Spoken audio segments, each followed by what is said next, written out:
Heart ഇഷ്യൂസുള്ള ആൾക്കാർ അതിൻ്റെ മരുന്നുകൾ ഒരിക്കലും നിർത്തരുത്. അത് ഡോക്ടറായിട്ട് സംസാരിച്ച് ഡോക്ടറുടെ നിർദ്ദേശം അനുസരിച്ചല്ലാതെ മരുന്നുകളിൽ മാറ്റം വരുത്തരുത്. അത് പ്രത്യേകം ശ്രദ്ധിക്കുക.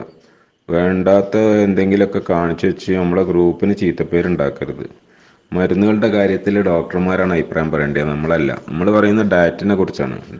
ഈ ഡയറ്റ് ചെയ്താൽ ഹാർട്ട് പ്രോബ്ലംസ് ഉണ്ടാക്കാൻ സാധ്യതയുള്ള ഇൻഫ്ലമേഷനും അതേമാതിരി ബ്ലോക്കുകളൊക്കെ ഒഴിവായി പോകുന്നില്ലാണ് ഇതിൻ്റെ ശാസ്ത്രം പറയുന്നത്. അപ്പം ഡയറ്റ് നിങ്ങൾക്ക് സ്വീകരിക്കാം. അതേ സമയത്ത് മരുന്നിൻ്റെ കാര്യത്തിൽ അഭിപ്രായം പറയേണ്ട ഡോക്ടർമാർ തന്നെ. പ്രത്യേകിച്ചും ഹാർട്ട് ഡിസീസ് ഉള്ളവർ അതുമായിട്ട് ബന്ധപ്പെട്ട മരുന്നുകളൊന്നും ഈ ഡയറ്റ് തുടങ്ങിയതിൻ്റെ പേരിൽ നിർത്തരുത്.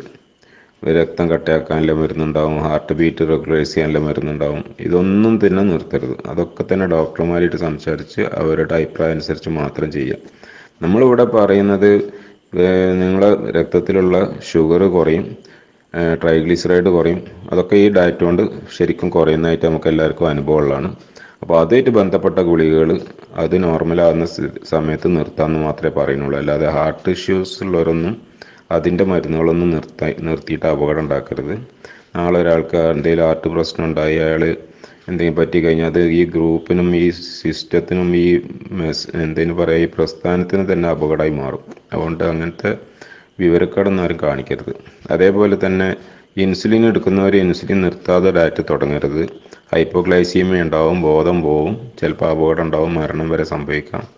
അപ്പോൾ ഇതിയാതി പ്രിക്കോഷൻസും ഇതൊന്നും മനസ്സിലാക്കാതെ നേരെ ഡയറ്റ് കണ്ട് ചാടരുത്. കാര്യങ്ങൾ ശരിക്കും പഠിച്ച് മനസ്സിലാക്കി അതിനെ പറ്റിയൊക്കെ ചോദിച്ച് മനസ്സിലാക്കി, പ്രത്യേകിച്ചും ഇതിൽ കുറേ വീഡിയോസൊക്കെ ഉണ്ട്, അതൊക്കെ ഒന്ന് കണ്ട് വിഷയം നന്നായിട്ട് പഠിക്കാതെ ഒരു കുട്ടിയും ഡയറ്റ് തുടങ്ങരുത്.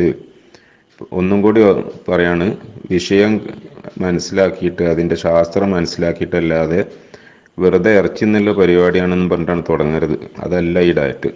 ഇത് പ്രധാനമായിട്ട് കാർബോഹൈഡ്രേറ്റ് ഒഴിവാക്കുക എന്നുള്ളതാണ്. പകരം ഊർജത്തിന് വേണ്ടി ഫാറ്റ് കൂടുതൽ കഴിക്കുക, അത്രേ ഉള്ളൂ. സിമ്പിളാണ്. അതേ സമയത്ത് പലരും ചെയ്യണമെന്ന് വെച്ചാൽ ഇറച്ചി തിന്നാൻ പറ്റുമെന്ന് പറഞ്ഞിട്ട് കുറേ ബീഫും മട്ടണൊക്കെ വാരി തിന്നാൻ തുടങ്ങും. ബാക്കിയുള്ള കാര്യങ്ങളൊന്നും ശ്രദ്ധിക്കില്ല. മരുന്നുകൾ നിർത്താൻ പാടില്ലാത്ത മരുന്നുകളൊക്കെ നിർത്തും. അങ്ങനെയൊക്കെ ആകുമ്പോൾ അപകടം ഉണ്ടാക്കും.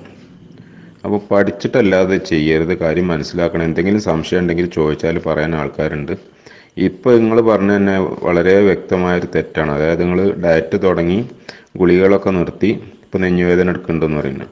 അങ്ങനെ ഒരു കണ്ടിൻജൻസി, അങ്ങനത്തെ ഒരു ക്രിട്ടിക്കൽ സംഗതി വരാതെ നോക്കണം.